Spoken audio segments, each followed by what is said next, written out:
शुरुआत कर रहे हैं बड़ी खबर के साथ, जहां एलएसी यानी लाइन ऑफ एक्चुअल कंट्रोल पर भारत और चीनी सैनिकों के बीच झड़प की खबर है। अरुणाचल प्रदेश में वास्तविक नियंत्रण रेखा पर बताया जा रहा है कि यह झड़प हुई और यह घटना 9 दिसंबर की बताई जा रही है। अरुणाचल प्रदेश के तवांग सेक्टर में लाइन ऑफ एक्चुअल कंट्रोल पर यह घटना हुई। भारत और चीन के जवानों के बीच झड़प हुई। जानकारी यह है कि चीन की सेना पीपुल्स लिबरेशन आर्मी के जवान एलएसी पर भारत की ओर पहुंचे तो भारतीय जवानों ने वहां उन्हें सख्ती से रोक दिया। इससे दोनों देशों के जवानों के बीच धक्का मुक्की भी हुई, जिसमें दोनों ही ओर के जवानों को हल्की फुल्की चोटें आई हैं। और इस झड़प के तुरंत बाद दोनों देशों के जवान अलग हुए और पीछे हट गए। हमारे सहयोगी राजीव रंजन इस पर ज्यादा जानकारी देने के लिए कुछ देर में हमारे साथ जुड़ेंगे।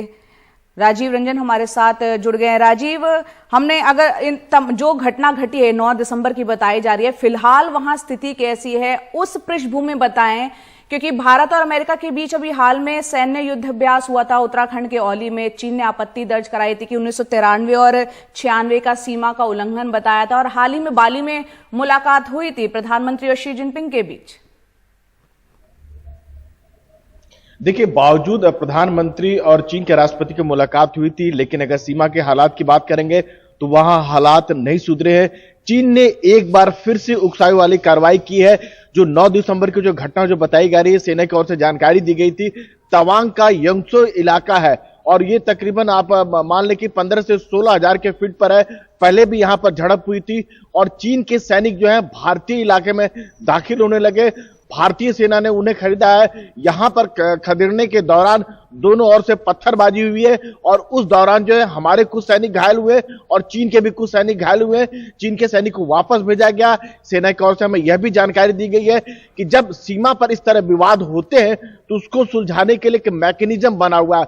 उस मैकेनिज्म के तहत दोनों देशों के जो कमांडर हैं उसके लिए फ्लैग लेवल मीटिंग हुई और उसमें यह मामला सुलझा लेने का दावा किया गया। आपको जहां तक एलएसी की आपको बता दें कि दोनों देशों का जो पेट्रोलिंग की बात करें वो अलग अलग नजरिया है, खासतौर से बॉर्डर को लेकर। एक सर्टेन एरिया है जहां भारतीय सेना का दावा है कि ये उनका इलाका है, वही चीन का दावा है कि ये उनका इलाका है। इसको लेकर परसेप्शन को लेकर लड़ाई होती है अक्सर, और जहां कहीं भी विवाद होता है वहां पर एक सफेद झंडा दिखा दिया जाता है। लेकिन संभवतः इस इलाके की जहां तक जो जानकारी मिल पाई है, चीन की ओर से ऐसा कुछ भी नहीं किया गया। उकसाई वाली कार्रवाई की गई है। जब वो भारतीय इलाके में दाखिल हुए, भारतीय सेना ने उन्हें कहा कि आप अपने इलाके में जाइए, नहीं माने। दोनों सेनाओं की ओर से पत्थरबाजी हुई है और उसके बाद फ्लैग मीटिंग के बाद मामला सुलझा लिया गया है। लेकिन आपको ध्यान रखना होगा कि 2.5 साल पहले पूर्वी लद्दाख में चीन के सैनिक जो है सैन्य अभ्यास के बहाने आते हैं और उसके बाद जो सेना जो बॉर्डर पर जो अपने सैनिकों को जमावड़ा करते हैं, फिर वहां खूनी झड़प होती है गलवान में, जहां पर हमारे 20 सैनिक शहीद होते हैं और चीन के करीब 40 सैनिक जो मारे जाते हैं। उसके बाद कई दौर के बातचीत के बाद जो चीनी सेना है, चाहे पैंगोंग लेक की बात करें, गलवान के एरिया की बात करें, वहां से पीछे हटने को तैयार होते हैं। लेकिन अभी भी दोमचोक का इलाका है, देपसांग का इलाका है, वहां पर जो दोनों सेनाओं के बीच में तनाव है। तो यानी लद्दाख से लेकर अरुणाचल तक हमारी सेना जो है अलर्ट में है। भारत का साफ तौर पर कहना है कि अगर चीन की ओर से एलएसी पर कोई यथास्थिति में बदलाव करने की कोशिश की जाती है तो वो स्वीकार नहीं होगी। लेकिन राजीव, जो एलएसी पर लद्दाख में झड़प हुई थी उस समय कंटेली तारों से भी वार किया गया था और बहुत जवान शहीद हुए थे, कई जवान घायल हुए थे। इस बार जो झड़प हुई है, क्या चोटें आई हैं जवानों को? देखिए, बिल्कुल चोटें आई हैं। बाकायदा सेना की ओर से कहा गया है कि हमारे कुछ जवान मामूली तौर पर घायल हुए हैं, यानी बहुत गंभीर चोटें नहीं आई हैं।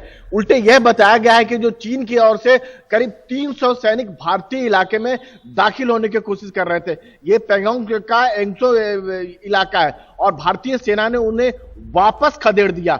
इस खदेड़ने के दौरान दोनों ओर से पत्थरबाजी हुई है, जिसमें हमारे सेना के जवान घायल हुए हैं। कुछ जवानों को यह भी बताया गया है कि ये सूत्रों के हवाले से खबर है कि उनको जो मामूली तौर पर चोट आई है उनको गुवाहाटी के अस्पताल में दाखिल कराया गया है। 7 से 8 जवान बताए जा रहे हैं। हालांकि इस बारे में कोई आधिकारिक तौर पर कोई सूचना नहीं दी गई है। लेकिन जिस तरह से चीन ने 2.5 साल पहले पूर्वी लद्दाख में कार्रवाई की थी और भारतीय सेना ने उन्हें जवाब दिया था, उसके बाद से भारतीय सेना पूरी तरह कह सकते हैं कि सतर्क है और उसी का नतीजा है कि यहां पर जो है जो चीन ने हरकत की उसके भारतीय सेना ने करारा जवाब दिया। जी राजीव, यहाँ पर आपसे ये भी समझना चाह रहे हैं, फिलहाल वहां पर स्थिति कैसी बनी हुई है, क्योंकि 9 तारीख की एक घटना है, काफी संख्या में हमारे सैनिक वहां पर थे और जैसा कि आपने बताया 15 से 16 हजार फीट पर यह झड़प हुई है। किस तरीके से भारत अब इस मुद्दे को आगे चीन के सामने रख रहा है? देखिए, भारत का साफ तौर पर यह कहना है कि फिलहाल जो है भारतीय सेना की बात करें तो मामला सुलझा लिया गया है। फ्लैग मीटिंग के बाद स्थिति तनावपूर्ण जरूर है लेकिन नियंत्रण में है। दोनों पक्ष जो है अब वापस लौट चुके हैं। आज सबसे बड़ी बात आपको बता दें कि अभी संसद चल रहा है और विपक्षी नेताओं का यह कहना है कि चाहे लोकसभा की बात हो चाहे राज्यसभा की बात हो, प्रधानमंत्री इस मुद्दे को लेकर जवाब दें। अगर प्रधानमंत्री नहीं देते हैं तो रक्षा मंत्री से इस मुद्दे को जवाब मांगा जाएगा कि आखिर क्या वजह हुई कि जब चीनी राष्ट्रपति के साथ मुलाकात होती है उसके बावजूद चीन इस तरह की हरकत करता है। आप जो आपको ये भी बता दें कि औली में जो चीन से लगी सीमा से करीब 100 किलोमीटर दूर है, जो भारत और अमेरिका के बीच में सैन्य अभ्यास होता है, उसको लेकर चीन ने आपत्ति जताई थी। हालांकि भारत और अमेरिका ने साफ तौर पर कहा था कि भारत किसके साथ और कहां एक्सरसाइज करता है, इसको लेकर चीन के जो द्विपक्षीय समझौता है उसका कहीं से उल्लंघन नहीं होता है। तो जाहिर सी बात है कि उसको लेकर तनातनी जरूर है। भारतीय सेना सीमा पर अलर्ट मोड में है। अगर चीन की ओर से कोई भी हरकत होता है तो उसका माकूल जवाब देने के लिए। जी राजीव, बहुत बहुत शुक्रिया इस पूरी जानकारी के लिए। और वहीं हमने देखा कि मल्लिकार्जुन खड़गे जो कि कांग्रेस के अध्यक्ष हैं, उन्होंने ट्वीट कर ये कहा है कि मोदी सरकार को इस मामले में ईमानदार होना चाहिए, देश को इस मामले में विश्वास में लेना चाहिए और संसद में इस पर चर्चा होनी चाहिए।